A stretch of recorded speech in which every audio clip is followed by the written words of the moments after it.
Digital শিক্ষা YouTube ফেমিলিৰ ফালৰ পৰা আপোনালোক সকলোকে পুনৰবাৰ স্বাগতম জনাইছোঁ। ইণ্ডিয়ান হিষ্ট্ৰীৰ অন্য নতুন পাৰ্ট লৈ আহিছোঁ। এডিআৰই এক্সাম নিচেই কাষতে। চ' যদি আপোনালোকে প্ৰিপেৰেশ্যন কৰি আছে তেন্তে এই ভিডিঅ'টো আপোনালোকৰ কাৰণে হেল্পফুল হ'ব। আৰু আজিৰ প্ৰথম কুৱেশ্যনটো হৈছে গজনীৰ চুলতানে কিমানবাৰ ভাৰত আক্ৰমণ কৰিছিল? 15 বাৰ, 16 বাৰ, 18 বাৰ নে 17 বাৰ? মাহমুদ অফ গজনী বুলি যাক কোৱা যায়। গজনীৰ চুলতানে কিমানবাৰ ভাৰত আক্ৰমণ কৰিছে? আৰু এই যি চাৰিটা অপশ্যন আছে ইয়াৰ ভিতৰত যদি কাৰেক্ট এনচাৰ সেইটো হৈছে 17 বাৰ আক্ৰমণ কৰিছিলে। নেক্সট কুৱেশ্যনটো আহিলে হিমান্ত গান্ধী বা ফ্ৰণ্টিয়াৰ গান্ধী ৰূপে কাক কোন ফেমাছ হয় সেইটো সোধা সুধিছে। হিমান্ত গান্ধী ৰূপে খ্যাত ব্যক্তিগৰাকীৰ নাম কি? অপশ্যনকেইটা দিয়া আছে খান আব্দুল গাফুৰ খান, মহম্মদ ইকবাল, মৌলানা আব্বুল কালাম, মহম্মদ আলী জিন্না। আৰু ইয়াত যদি আমি চাবলৈ যাওঁ তেন্তে ফ্ৰণ্টিয়াৰ গান্ধী বা হিমান্ত গান্ধী বুলি কাক জনা যায়? অপশ্যন এইটো কাৰেক্ট এনচাৰ খান আব্দুল গাফুৰ খান। নেক্সট কুৱেশ্যনটোলৈ আহিলোঁ। সিন্ধু সভ্যতাৰ সময়ত সিন্ধু উপত্যকাৰ লোকসকলে প্ৰধান বৃত্তি কি আছিল সেইটো সুধিছে। যে ইণ্ডাছ ভেলী চিভিলাইজেশ্যন বা হাৰাপ্পান চিভিলাইজেশ্যনৰ সময়ত তেওঁলোকৰ প্ৰধান যিটো বৃত্তি কি আছিল সেইটো সুধিছে। চিকাৰ কৰি খাইছিলে, বাণিজ্য কৰি খাইছিলে, পশুপালন নে কৃষি?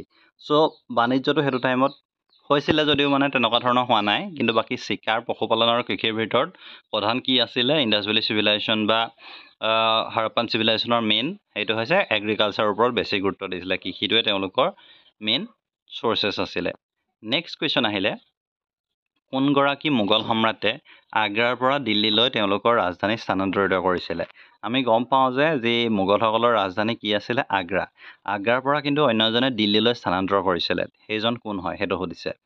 Option A Akbar, option B Jahangir, option D Aurangzeb আৰু অপশ্যন ঘ বা অপশ্যন ডি শ্বাহজাহান। আৰু কোনে ৰাজধানী স্থানান্তৰ কৰিছিল? আৰু এই গোটেই চাৰিজনৰ ভিতৰত অপশ্যন ডিটো কাৰেক্ট এনচাৰ ঔৰংগজেবে ৰাজধানী স্থানান্তৰ কৰিছিলে। নেক্সট কুৱেশ্যন আহিলে কিমান চনত ভাৰতবৰ্ষত স্কাউট এণ্ড গাইড বাহিনী গঠন কৰা হৈছিল? স্কাউট গাইডৰ কথা আমি শুনিছোঁ। স্কাউট গাইডটো ভাৰতত কিমান চনত গঠন কৰা হৈছিলে? 1950 চন, 1951 চন, 1947 চন আৰু 1949 চন। আৰু ইয়াত যদি আমি চাবলৈ যাওঁ তেন্তে অপশ্যন কটো কাৰেক্ট এনচাৰ 1950 চন। আৰু আপোনালোকে অসমীয়াত দিয়াৰ কাৰণে ভয় নকৰিব। এডিআৰই এক্সাম ইংলিছ, অসমীয়া সকলোবিলাক মিডিয়ামতে আহিব, ইংলিছ, হিন্দী, বাংলা। চ' আপোনালোকে এইটো কথালৈ ভয় নকৰিব। নেক্সট কুৱেশ্যন আহিলে ভাৰতত হোম ৰুল লীগ কোনে আৰম্ভ কৰিছিলে? এনি বেচেণ্ট আৰু বাল গংগাধৰ তিলক, এছ এন বেনাৰ্জী আৰু ডব্লিউ চি বেনাৰ্জী, মহাত্মা গান্ধী আৰু মতিলাল নেহেৰু, এনি বেচেণ্ট আৰু গোখলে গোপাল কৃষ্ণ গোখলে যি মহাত্মা গান্ধীৰ গুৰু আছিলে।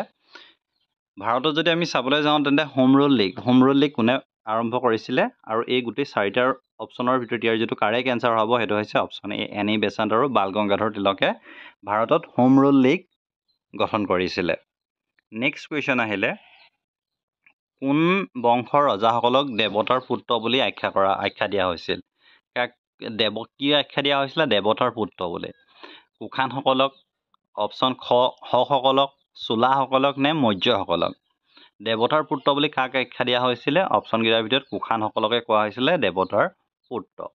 আৰু নেক্সট কুৱেশ্যন আহিছে লিবাৰ্টেৰ অফ দ্য প্ৰেছ হিচাপে খ্যাত ব্যক্তিগৰাকী কোন হয়? মন কৰিব আপোনালোকে, লিবাৰ্টেৰ অফ দ্য প্ৰেছ বুলি কোৱা হৈছিলে। চ' মেটকাফে, হেষ্টিংছ, মেকলে নে ৱেণ্টিং? চ' ইয়াৰ যিটো কাৰেক্ট এনচাৰ সেইটো হ'ব অপশ্যন এ মেটকাফেক কোৱা হৈছিলে।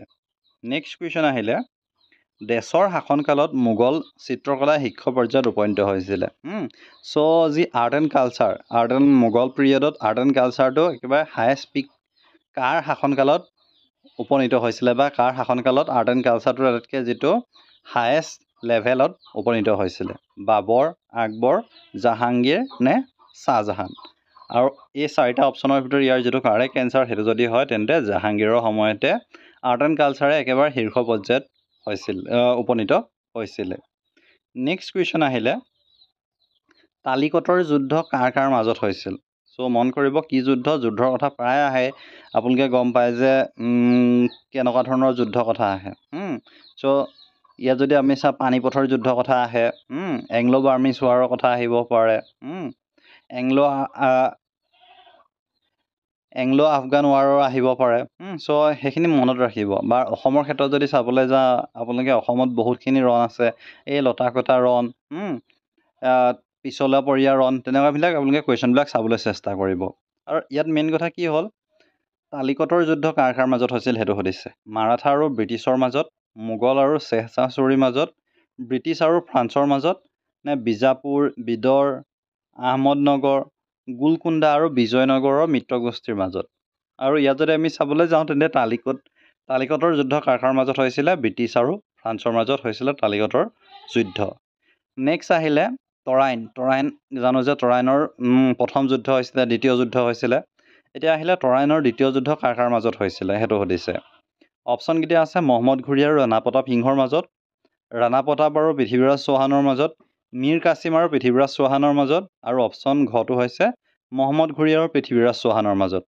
আৰু ইয়াত যদি আমি চাবলৈ যাওঁ তেন্তে তৰাইনৰ ছেকেণ্ড তৰাইন ৱাৰ কাৰ কাৰ মাজত হৈছিলে মহম্মদ ঘুৰি আৰু পৃথিৱীৰাজ চৌহানৰ মাজত হৈছিলে নেক্সট কুৱেশ্যন আহিলে আগ্ৰাৰ ফেমাছ যিটো লালকিল্লা হয় লালকিল্লা নিৰ্মাণৰ কৃতিত্বৰ স্বীকৃতি কাক দিয়া হয় চ' আগ্ৰাৰ লালকিল্লাটো নিৰ্মাণৰ কৃতিত্বৰ স্বীকৃতিটো কাক প্ৰদান কৰা হয় বা কোনে নিৰ্মাণ কৰা সেইটো কথা সুধিছে চিকন্দৰ লোডি আকবৰ জাহাংগীৰ নে শ্বাহজাহান চ' ইয়াত যদি আমি চাবলৈ যাওঁ তেন্তে ইয়াৰ যিটো কাৰেক্ট এনচাৰ সেইটো হৈছে আকবৰ আকবৰকে ইয়াৰ স্বীকৃতি প্ৰদান কৰা হয় নেক্সট কুৱেশ্যন আহিলে দেশৰ শাসনকালত শিৱাজীয়ে মাৰাঠা ৰাজ্য প্ৰতিষ্ঠা কৰিছিলে একচুৱেলি সেইটো টাইমত কোনে শাসন কৰি আছিলে ভাৰতখনত যিটো সময়ত শিৱাজীয়ে মাৰাঠা ৰাজ্য প্ৰতিষ্ঠা কৰা হৈছিলে চ' আপোনালোকে শিৱাজীৰ কথা যদি ইণ্ডিয়ান হিষ্ট্ৰী পঢ়িছে তেন্তে গম পাব মাৰাঠা ৰাজ্যৰ কাৰ শাসনকালত প্ৰতিষ্ঠা কৰিছিলে বাবৰ আকবৰ শ্বাহজাহান আৰু ঔৰংগজেব আৰু আমি গম পাওঁ যে সেইটো টাইমত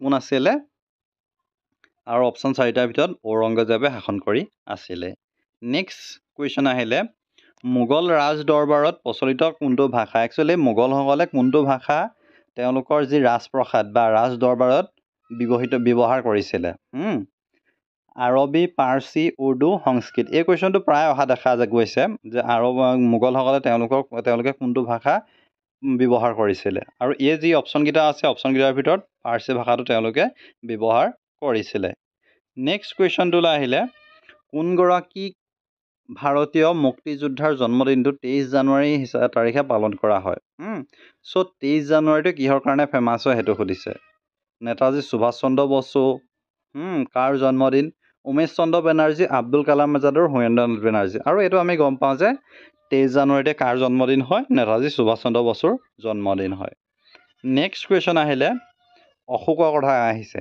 অশোকে কেতিয়া কলিংগ বিজয় কৰিছিলে চ' অশোকৰ কথা আপোনালোকে গম পায় যে মহামতী অশোক চ' অশোকে কেতিয়া কলিংগ বিজয় কৰিছিলে 258 খ্ৰীষ্টপূৰ্বত 261 খ্ৰীষ্টপূৰ্ব 262 খ্ৰীষ্টপূৰ্ব নে 269 খ্ৰীষ্টপূৰ্ব আৰু ইয়াত যদি আমি চাবলৈ যাওঁ তেন্তে ইয়াৰ যিটো কাৰেক্ট এনচাৰ হ'ব কেতিয়া কলিংগ বিজয় কৰিছিলে 258 খ্ৰীষ্টপূৰ্বত নেক্সট কুৱেশ্যন আহিলে কোনগৰাকী ভাৰতীয় শাসকৰ পিতা পুত্ৰৰ নাম একেই আছিল চ' শাসকৰ ভিতৰত কোনজনৰ পিতৃ আৰু পুত্ৰৰ নাম একেই আছিল সেইটো সুধিছে option A Indrajit Gupta option B Chandragupta option D Samudragupta আৰু অপশ্যন ডি এটাও নহয় আৰু ইয়াত যদি আমি চাবলৈ যাওঁ তেন্তে গোটেই 4টা অপশ্যনৰ ভিতৰত সমুদ্ৰগুপ্তটো কাৰেক্ট এনচাৰ নেক্সট কুৱেশ্যন আহিলে আকবৰৰ সাম্ৰাজ্য বিস্তাৰৰ 3টা কাৰণৰ 2টা হ'ল যুদ্ধ আৰু সন্ধি আৰু তৃতীয়টো কি আছিল সেইটো সুধিছে যে মহামতী আকবৰে তেওঁ যেতিয়া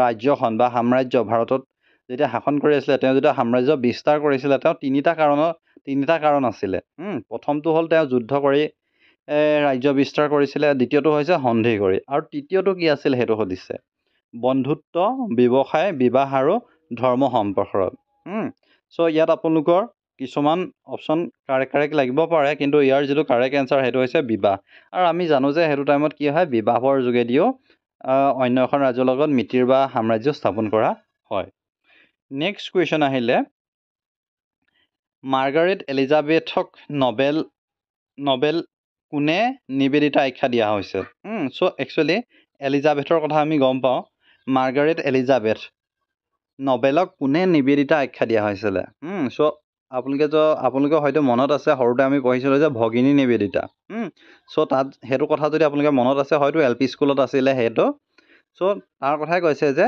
মাৰ্গাৰেট এলিজাবেথক কোনে নিবেদিতা আখ্যা দিছিলে মহাত্মা গান্ধী স্বামী বিবেকানন্দ জৱাহৰলাল নেহেৰু নে ৰবীন্দ্ৰনাথ টেগোৰ আৰু ইয়াৰ যিটো কাৰেক্ট এনচাৰ সেইটো হৈছে স্বামী বিবেকানন্দই তেওঁক নিবেদিতা বুলি নামকৰণ কৰিছিলে নেক্সট কুৱেশ্যন আহিলে ভাস্কো দা গামাই প্ৰথম পৰিভ্ৰমণ কৰা ভাৰতৰ চহৰখনৰ নাম কি আছিল চ' আমি জানো যে ভাস্কো দা গামা ভাৰতলৈ আহিছিলে চ' যেতিয়া ভাৰতলৈ আহিছিলে তেওঁ প্ৰথম ভাৰতৰ কোনখন চহৰ তেওঁ পৰিভ্ৰমণ কৰিছিলে সেইটো সুধিছে বোম্বে যি বৰ্তমান মুম্বাই বুলি কোৱা হয় কলিকত বৰ্তমান যিটো কজিকোট বুলি কোৱা হয় বা কলিকতা বৰ্তমানৰ কলকাতা আৰু নেক্সট আছে মাদ্ৰাছক বৰ্তমান কি নামেৰে জনা যায় চেন্নাই বুলি জনা যায় কালিকত গৈছিলে নে কলিকতা গৈছিলে নে মাদ্ৰাছ গৈছিলে নে বোম্বাই গৈছিলে আৰু ইয়াৰ যদি চাবলৈ যাওঁ তেন্তে ইয়াৰ যিটো কাৰেক্ট এনচাৰ সেইটো হৈছে অপশ্যন খ